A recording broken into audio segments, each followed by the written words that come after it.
A wealthy, powerful billionaire finds himself stranded on a quiet country road. With no cell phone signal and no help in sight, he is approached by a young black boy who offers him help and kindly refuses any form of payment. Deeply moved by this rare act of kindness, the billionaire sets out to find the boy's home. What begins as a simple gesture soon becomes a journey that profoundly changes him. What would you do if the person who helped you asked for nothing in return? This story begins with a flat tire and ends with something far more powerful. The heat was thick on that Alabama afternoon, the kind that clung to your skin and turned every breath into work. The two-lane country road stretched endlessly, flanked by red clay and low, dusty trees swaying without purpose in the still air. Thomas Whitaker, a 72-year-old retired financier with a reputation for precision and an affinity for solitude, sat behind the wheel of his midnight blue BMW, staring out at the empty road with a scowl that deepened each time he glanced at the blinking warning light on his dashboard. Flat tire. He'd cursed when he first heard the dull thump-thump, hoping it was nothing more than loose gravel. It wasn't. Now his sedan sat tilted, the back right wheel reduced to a sad, deflated ring of rubber. Thomas wasn't used to inconvenience. In his world, boardrooms, private jets, catered luncheons, problems were solved with a call, a signature, or, more often than not, a swipe of a black Amex. But today, in this particular stretch of nowhere, his phone flashed a cruel no service, and he was forced to reckon with something he hadn't felt in a long time: helplessness. He glanced at his Rolex. Nearly 1:00 p.m. The sun was unrelenting, and the air inside the car, even with the AC sputtering on its highest setting, was growing warmer by the minute. He loosened his collar, already regretting wearing a long-sleeved linen shirt, and tapped his fingers against the leather steering wheel with growing impatience. No passing cars, no signal, no luck. He'd retired 3 years ago, not because he wanted to, but because the whispers in the firm had grown louder. He's slowing down. Time for younger blood. So he'd stepped away, took his severance and his pride, and retreated into a sprawling estate in suburban Birmingham, complete with manicured lawns and silence. His days were filled with golf, decaf coffee, and long walks through empty halls. Today's drive had been an aimless one, a habit he'd picked up lately. Just driving, going nowhere, chasing a stillness he couldn't name. Just as the silence threatened to suffocate him, a figure appeared in the distance, walking along the shoulder of the road. Thin frame, upright posture, slow but steady pace. Thomas squinted, lifting his sunglasses slightly. A boy, maybe 13 or 14, dark-skinned, wearing a faded red t-shirt and fraying denim shorts, his sneakers worn thin and dusted with clay. The boy's arms swung at his sides with casual rhythm, his eyes scanning the landscape like he'd walked this road 100 times. Thomas watched warily as the boy drew near. He didn't slow down, didn't hesitate, just gave the BMW a quick once-over and then looked directly at Thomas with a polite nod. "You got a flat, sir?" he asked, his voice clear and steady, without a hint of doubt. Thomas blinked, caught off guard. Yes, I do," he replied, trying to sound composed. "I was hoping to call for help, but my phone's got no service out here." The boy gave a small, easy smile, as if this were nothing unusual. "I can help with that," he said simply, already moving toward the rear of the car without waiting for permission. "My granddad taught me how to change a tire last summer. You got a spare in the trunk?" Thomas hesitated, still processing the boy's calm confidence. "Yes, I believe so. Let me—" He popped the trunk, stepping out reluctantly into the oppressive heat. The air outside was heavier, humming with cicadas and the occasional chirp of a hidden bird. He watched as the boy retrieved the tools, not with the awkwardness of someone pretending to know what they were doing, but with a quiet assurance born from repetition. The boy crouched by the tire, loosening lug nuts with a practiced hand. Thomas stood a few feet away, arms crossed, unsure what to do with himself. He was used to being the one in control, giving instructions, not standing idle while a teenager, especially one clearly from a different world, took charge. He noted the boy's fingers, calloused and nimble, the way he worked without looking up, focused entirely on the task. Minutes passed. The tire was off, the spare secured in place. The boy wiped his hands on the side of his shorts and stood, brushing dust from his knees. "All done," he said, not boastfully, just stating fact. He gave a nod, a faint smile tugging at the corner of his mouth. Thomas reached for his wallet, fingers instinctively peeling off a few crisp 20s. He held them out. "Here," he said. "I really appreciate your help. It's the least I can do." But the boy stepped back, hands raised politely. "Thank you, sir, but I don't need anything, just happy to help." The words hung in the heat between them, disarming and final. Thomas stood there, money still in hand, watching the boy turn and continue walking down the road. Same steady pace, same upright posture, no fanfare, no questions, just gone. He slipped the money back into his wallet, unsettled. Not annoyed, moved perhaps, though he couldn't quite name the feeling. People didn't do things for free anymore, not in his world. There was always a price, an angle, an expectation. But this boy, this stranger, had helped him without asking for anything, and that somehow left a deeper mark than any deal Thomas had ever closed.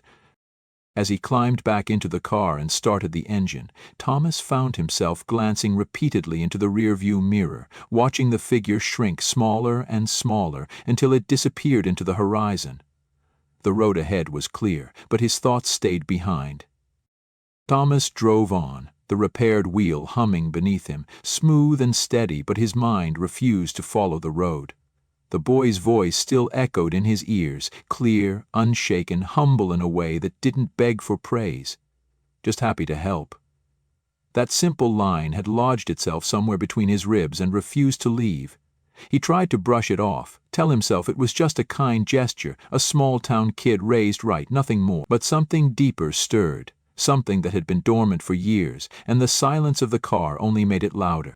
By the time he reached the edge of Birmingham, his estate rising like a fortress from manicured lawns and iron gates, the encounter had looped through his mind a dozen times. The moment the boy declined the money, the quick nod of goodbye, the quiet dignity in his refusal, it all felt unfinished. Thomas pulled into his long, winding driveway, watching the security lights flicker on automatically, the house opening its arms without soul or warmth. He stepped inside, greeted by chilled air and polished stillness. The marble floors gleamed. The walls, lined with curated art he hadn't looked at in years, seemed colder than usual. Everything in the house was in its place, and somehow it made him feel even more misplaced. He fixed himself a drink, Scotch, neat, and sank into the leather armchair in his study. The ticking of the grandfather clock in the corner beat a rhythm that matched the quiet unrest settling in his chest. His dinner, a perfectly grilled filet mignon with asparagus and fingerling potatoes, sat untouched on the table beside him, the steam long gone. He wasn't hungry, not for food anyway. He thought of all the people he'd met across his life. Board members in tailored suits, analysts who spoke in percentages, assistants who finished his sentences before he could. There had always been terms. Power played like a game of poker, no gesture was free, and yet this kid, what was his name, he hadn't even asked. A boy in tattered shoes and a shirt 2 sizes too big had stopped on a scorched road to help a man he didn't know, then walked away like it was nothing. No name, no expectation, just a pair of steady hands and a quiet spirit. Thomas set his glass down untouched. He leaned back in his chair, the leather creaking beneath him. He remembered being 13. He remembered running barefoot through fields in Mississippi, a skinny white boy with a chipped front tooth and more dirt under his nails than money in his family's bank account. He remembered the summer his father got laid off, the refrigerator going empty, and the old Ford breaking down on the highway. It was a black man who'd pulled over then, Mr. Louis from the feed store if memory served, and offered them a lift. His father had been too proud to accept at first, but Mr. Louis had smiled and said, "Don't make kindness harder than it has to be." That was decades ago, and somewhere between that dusty back road and the top floor of a Fortune 500 company, Thomas had learned to trade kindness for contracts, sincerity for efficiency. He told himself it was the way the world worked, but sitting in that armchair, in a house filled with everything except people, he started to wonder what it had cost him. He didn't sleep well that night. Dreams came and went in fractured images. The red dust on the boy's shoes, the clang of a lug wrench, a field of wildflowers bending in the wind. He woke before dawn, heart thudding, the restlessness refusing to fade. By 7:00 a.m. he was back in the BMW, this time dressed in jeans and a button-up shirt instead of his usual tailored slacks. No destination, just a direction, south. Toward that stretch of road, toward something that still had a hold on him. He stopped at gas stations, diners, hardware stores, anywhere someone might know a boy who walked the roads in worn-out sneakers and carried himself like a man twice his age. Most folks shook their heads or offered polite apologies, but finally in a small cafe with sun-faded menus and sticky booths, an older woman behind the counter paused when he described the boy. "You said he helped you with a tire?" she asked, wiping her hands on a stained apron. "That sounds like Caleb Johnson, sweet kid. Lives with his mama just outside of High Tree, near the old logging road. House with a green tin roof, you can't miss it. Place leans a little to the left, but it's still standing." "Caleb?" Thomas repeated, trying the name on his tongue like it belonged there. "Thank you, that helps more than you know." The drive to High Tree took just over an hour, winding through hills that rolled like worn knuckles beneath the southern sky. He didn't notice the beauty. His mind was focused, centered.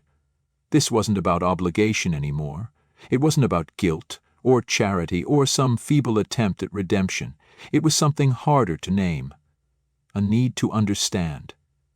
To say thank you in a way that wasn't bound in dollar signs. To look that boy in the eye and let him know, "You reminded me who I used to be." When the house came into view, a sagging front porch, chipping paint, the unmistakable green roof half covered in vines. Thomas slowed the car and parked under the shadow of an old oak tree. He sat there for a moment, hands on the wheel, heart beating faster than it had any right to. Then, with a breath he didn't realize he was holding, he stepped out and walked toward the door. The porch creaked beneath Thomas's polished loafers as he stepped onto the warped wood, the scent of cut grass and rusted metal mingling with the distant hum of cicadas. He stood before the weather-worn screen door for a moment, trying to gather words that hadn't quite formed yet. Up close, the house told a story.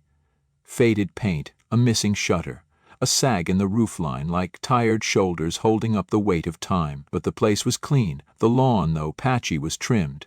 A flower pot sat stubbornly on the porch rail, its marigolds in full, defiant bloom. There was pride here. Dignity, despite the wear. He knocked, 3 firm raps, and waited. From inside the sound of a chair scraping back on linoleum. Footsteps. Then the door opened with a squeak, and standing there was a woman, maybe early 40s, dark-skinned, high cheekbones, a streak of silver cutting through her pulled-back hair. She wore jeans and a faded t-shirt, a towel slung over one shoulder. Her eyes were sharp, not unkind, but guarded, the kind of gaze forged from years of watching people come and go with promises they didn't keep. "Can I help you?" she asked, her voice calm but not casual. She didn't flinch, didn't smile. She looked him over once, then waited for an answer. Thomas cleared his throat. "Good morning. I believe your son helped me yesterday. On the road south of here, I had a flat tire. He wouldn't take anything for it." Her eyes softened, just a hair, and a ghost of a smile tugged at the corner of her mouth.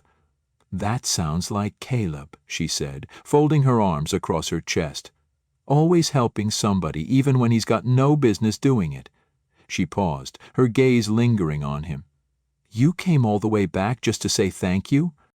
Thomas hesitated, realizing how strange this must seem. "I couldn't stop thinking about it," he said honestly. "About him. About the way he helped without hesitation, without asking for anything. I just wanted to see him again. To thank him properly." There was a long pause. She studied him, not just his face, but the hands that had never seen hard labor, the crisp button-down that didn't belong in this part of town, the shoes that had never touched dirt until recently. Then, slowly, she stepped aside and pushed the door open. "He's out back," she said, "fixing the fence. You're welcome to wait or walk around." Thomas nodded his gratitude and stepped into the house. The air inside was cooler, not from air conditioning. There was none. but from shade and cross breeze. The walls were lined with photos. Caleb as a toddler in overalls, a graduation picture of a young woman he assumed was the mother, smiling beside an older man with kind eyes and a wide-brimmed hat. There were drawings taped to the fridge, some with childish scribbles, others surprisingly detailed. One in particular caught his eye. An elaborate sketch of a 2-story house, complete with solar panels and a garden out back, all drawn in pencil and imagination.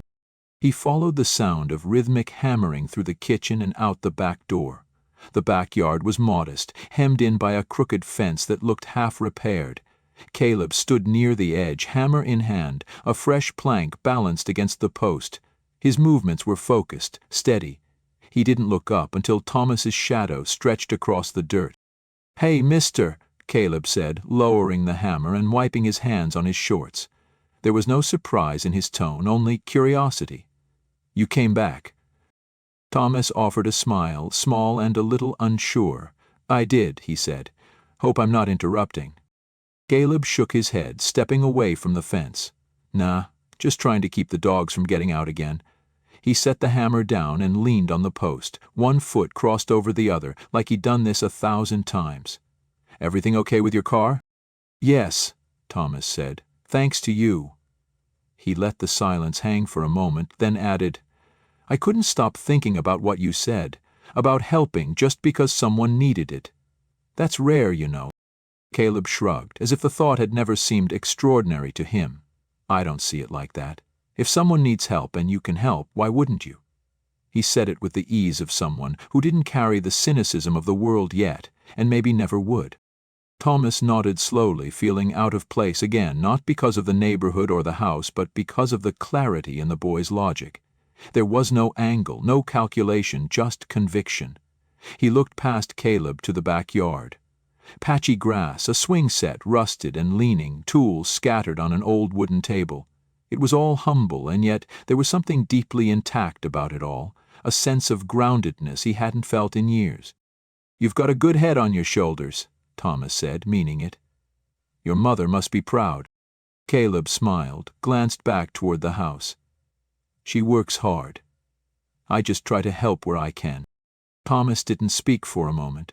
The breeze stirred, carrying the scent of cut wood and wild honeysuckle. He thought about the office buildings, the sterile meetings, the manicured clubs that once seemed like symbols of success. None of them had the warmth of this small, uneven yard. None of them held the weight of these words, this stillness, this truth. "I'd like to do something for you and your family," he said finally. Caleb straightened, not defensive but alert. "We're okay, mister. We don't need anything." "It's not about need," Thomas replied, his voice firmer now. "It's about what's right. You helped me without hesitation, and I'd like to return that kindness." Before Caleb could answer, the back door swung open and Angela stepped out, dish towel in hand. "Caleb, you better come wash up. Lunch is almost ready." Then she noticed Thomas. Her expression shifted again, cautious but open. "Would you care to join us?" she asked. "It's nothing fancy, but you're welcome." Thomas hesitated, unfamiliar with such invitations. In his world, meals were scheduled, catered, formal, but there was no pretense in her voice, only sincerity. "I'd like that," he said, and followed her inside, unaware that with each step, something in him was already beginning to shift. Thomas followed Angela through the narrow doorway, ducking his head slightly as if not to disturb the quiet gravity of the space. The kitchen was small, well-worn, but impeccably clean. Sunlight filtered through a thin curtain above the sink, casting soft gold across the countertops. There were mismatched dishes drying on a towel, and a jar of pickled okra half full on the windowsill. The table, scarred from years of use, stood proudly in the center of the room, set simply but thoughtfully. 3 places, with forks laid parallel, folded napkins, a ceramic pitcher of water, and a bowl of sliced peaches glistening in their own syrup. Angela moved with the confidence of someone who didn't fuss for show. She stirred the beans, checked the greens, then turned off the burners, her back straight, motions economical. "We don't have much," she said, not apologizing, just stating fact.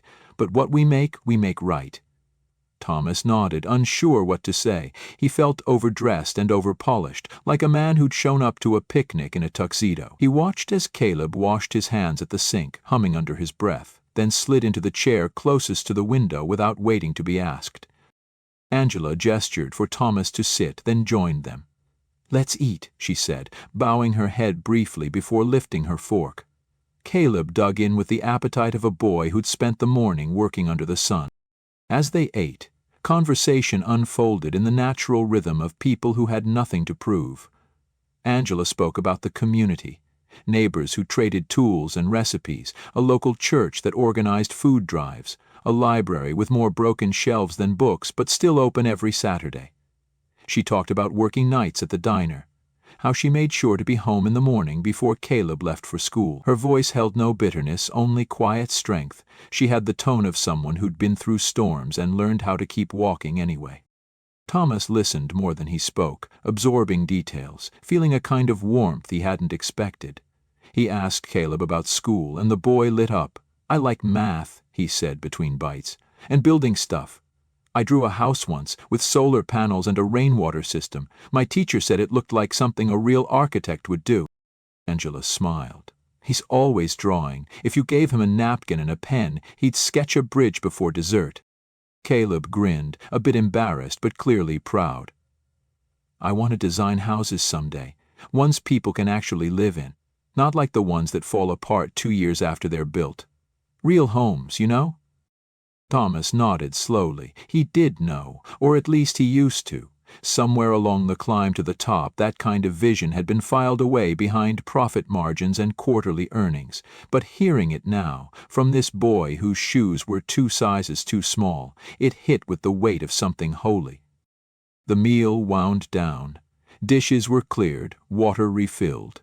Thomas offered to help, but Angela waved him off with a smile. "You're our guest. You've done enough just by sitting with us."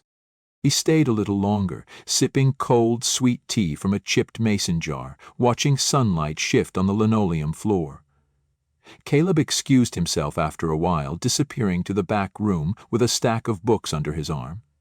Angela sat across from Thomas, drying her hands on the towel that never seemed far from her side.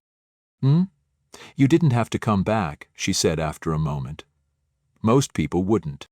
"I know," he replied, voice low. "But I couldn't not. Your son, he reminded me of something I forgot a long time ago." Angela tilted her head. "And what's that?" Thomas looked around the kitchen, at the fraying curtain, the humming fridge with a magnet that read "Do Good Anyway," the open door where laughter had just passed through. "That this," he said, "what you've built here. It's worth more than anything I've got behind my gates." Angela didn't respond right away. She just watched him, the lines around her eyes softening. Then she reached for the pitcher and refilled his glass. "Well," she said, "you're welcome here any time." Outside, the cicadas were still singing. Inside, something old and stubborn in Thomas Whitaker had begun to melt. Thomas didn't return home that evening, not in the way he normally would. He drove back, yes, but slower than usual, his hands resting light on the steering wheel, the road humming under his tires like a lullaby. The sun dipped low behind the pines, and golden light streaked across his windshield as he passed through stretches of open fields and forgotten crossroads. For once, he didn't check the time. He didn't think about schedules or unanswered emails or what waited for him behind the double doors of his marble-floored foyer. His thoughts stayed rooted in that small kitchen, in the sound of Caleb talking about rainwater systems and load-bearing walls, in Angela's quiet strength as she moved through her home like someone who knew exactly who she was. Something had shifted in him, not a dramatic awakening, but a gentle pull, a thread tugging loose from years of detachment, unraveling the tight seams of his carefully constructed world. The next morning he sat at his kitchen table staring down at his usual breakfast. A plate of eggs prepared by a housekeeper who didn't speak unless spoken to, a cup of coffee brewed to perfection but devoid of warmth. It was all there, the same as always, but now it felt absurd, excessive, hollow. He pushed the plate away and reached for his phone, not to scroll through headlines or check stock tickers, but to make calls, real ones. He called a former colleague, a man who owed him more favors than he could count, and asked for the name of a reputable construction crew near High Tree. He called a contractor he trusted from an old Atlanta project and said he had something personal he needed help with, something off the books, something important. He called a friend who ran a non-profit focused on youth technical education and asked if they had any summer programs left open. By noon he had a plan. By 3 o'clock he was back on the road, this time with purpose. The first truck arrived 2 days later, an unmarked white van carrying tools, paint, lumber, and 2 men who introduced themselves as Leo and Jorge. Thomas was already waiting when they pulled up to the Johnsons' property, clipboard in hand, sleeves rolled up, sun on his neck like a second skin. Angela stepped out onto the porch, arms crossed, confusion written across her face as she took in the scene. The crew unloading boards, the soft beep of a backing vehicle, the sudden shift in energy outside her home. "What's all this?" she asked, her tone not hostile but protective. Thomas turned, meeting her gaze with the same quiet steadiness Caleb had shown him on the road. "I didn't come here to give charity," he said. "I came to repay a debt. Your son reminded me who I used to be and what I forgot. Let me do this, not because you need it, but because it's right." Angela looked at him for a long time, her expression unreadable. Then, slowly, she exhaled. "We've managed just fine on our own," she said. "I know," Thomas replied gently. "And you've done more than manage. You've built something strong here, but even strong things deserve a little help sometimes." Caleb stood beside his mother now, his hands tucked into his pockets, eyes wide as the crew began measuring the porch steps. "You're fixing the house?" he asked, incredulous. Thomas nodded. "A new roof? Repaired siding, proper insulation. We'll replace the swing set too, if that's all right. And there's something else." He turned to Caleb, crouching slightly so they were eye level. "I pulled some strings. There's a summer program in Atlanta. Engineering basics, construction design. I'd like to sponsor you for it." Caleb blinked, stunned into silence, then slowly shook his head. That's a lot." "You earned it," Thomas said simply. "With nothing more than your time, your hands, and your heart." For a moment no one spoke. Then Angela's shoulders eased, just a little. "If we're doing this," she said, "we're helping too.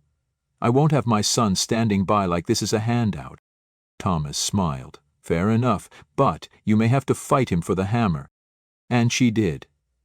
Caleb was out front the next morning before the crew arrived, sweeping debris, hauling scraps, asking questions with the curiosity of someone who wasn't just watching a home being rebuilt. He was absorbing every nail, every angle, every line drawn on a blueprint like it held the map to a bigger future. The workers took to him quickly, especially Joe, a broad-shouldered man with a thick accent and a heart of gold, who handed Caleb his own tape measure and began showing him how to read elevation levels. The boy asked 1,000 questions and listened twice as hard. Every day after the crew wrapped up, Caleb lingered. He'd started wearing a worn tool belt Joe had given him, half the pouches too big for his narrow frame, but he wore it like a badge of honor. He knew the names of tools now, the difference between a framing nailer and a finish gun, how to use a chalk line, how to calculate pitch. He asked for extra copies of the blueprints, marking them with his own ideas, drawing tiny annotations in the margins. One evening, as the sun dipped behind the trees and the day cooled into a soft orange hush, Thomas stood beside him, watching the boy sketch a variation on a window frame design. Caleb's brow furrowed in concentration, his pencil moving confidently. "I was thinking," he said, without looking up, "what if you had sliding windows here instead of hinges? Easier for older folks to open." Thomas smiled, feeling a familiar flicker deep in his chest. "You ever thought about architecture?" Caleb nodded. "All the time. Since I was little. I used to build whole cities out of cereal boxes and shoelaces." He glanced up, expression bright but serious. "But I didn't think it was something kids like me could really do, not until now." Those words landed with weight. Thomas had built towers from ledgers and contracts, but he couldn't remember the last time anything he touched had left someone believing they could be more. That night he stayed later than usual. Angela brought out iced tea and sat with them on the new porch, her shoulders relaxed in a way he hadn't seen before. "He's different lately," she said softly, watching her son dart across the yard to retrieve a sketchbook he'd left on the railing. Not just happy, focused, like he sees something out ahead, something real, and that's a gift. Thomas didn't speak right away. He just nodded, watching Caleb flip open the sketchbook to a drawing of a 2-story home with solar panels and wide ramps in place of stairs. There were garden boxes out front, a rain barrel system out back, and handrails carefully drawn along every path. He didn't just draw houses. He imagined lives inside them, and as he turned the pages, each filled with more designs, more dreams, Thomas realized how rare it was to witness a future being built right in front of you. In the following days, Caleb's story began to stretch beyond the fence line of their yard. The neighbors took notice. The crew, the improvements, the boy in the tool belt who was now directing where nails should go and how beams should align. Folks brought over baked goods, jars of homemade jam, a basket of collard greens from a woman 2 houses down. A few kids from the neighborhood came to help. Some just watched, others swept or held tools. Caleb welcomed them all. Joe started calling him Foreman Johnson, and even Leo deferred to him on smaller design tweaks, grinning every time Caleb got something exactly right. For Thomas, the visits to High Tree became more than routine, they became necessary. He stopped checking his email altogether, stopped returning calls that didn't feel urgent anymore. His days were filled with sawdust, laughter, and long talks over sweet tea. He found himself laughing more, listening more, remembering more. He started keeping a notebook in his glove box, scribbling down ideas for the foundation he'd been thinking about. Something long-term, something that would live beyond this house. He hadn't told Angela or Caleb yet, but he'd already filed the paperwork. It would be called the Seed Builders Initiative, aimed at funding technical programs for underprivileged youth interested in architecture, engineering, or sustainable construction. He wasn't just showing up for one family anymore. He was planning to show up for dozens. And still, every time he drove back down that red clay road toward the city, he felt the weight of the house behind him. Not as a burden, but as a tether, a reminder of what mattered. His mansion in Birmingham, once his sanctuary, now felt too big, too polished, too silent. He no longer saw value in the collection of fine art in the foyer or the imported rugs beneath his feet. What had once signified power now seemed like insulation, built to keep the world out, but in High Tree he'd let it in. And it had changed him. Late one Friday, after the workers packed up early for the weekend and the yard fell quiet again, Thomas sat on the porch alone. Caleb had gone to show his mother a new draft of his floor plan, one that included skylights and a wheelchair-accessible bathroom. Fireflies had begun to dot the air, and the sky shifted from coral to deep indigo. Thomas sipped his tea slowly, his gaze drifting across the yard, now level and green. The swing set stood proudly in the corner, its chains new, its seat sturdy. For the first time in years, he felt no need to go anywhere, no ticking clock, no pending task.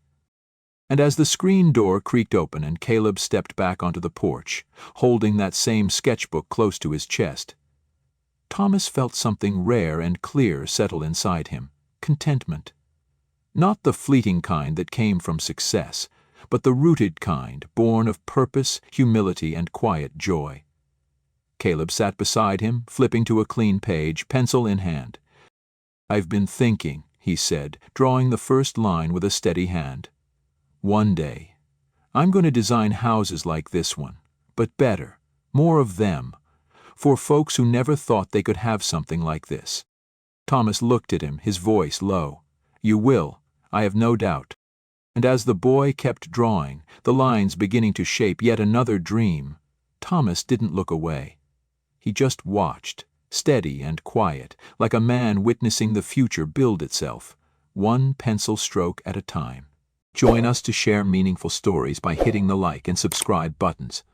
Don't forget to turn on the notification bell to start your day with profound lessons and heartfelt empathy.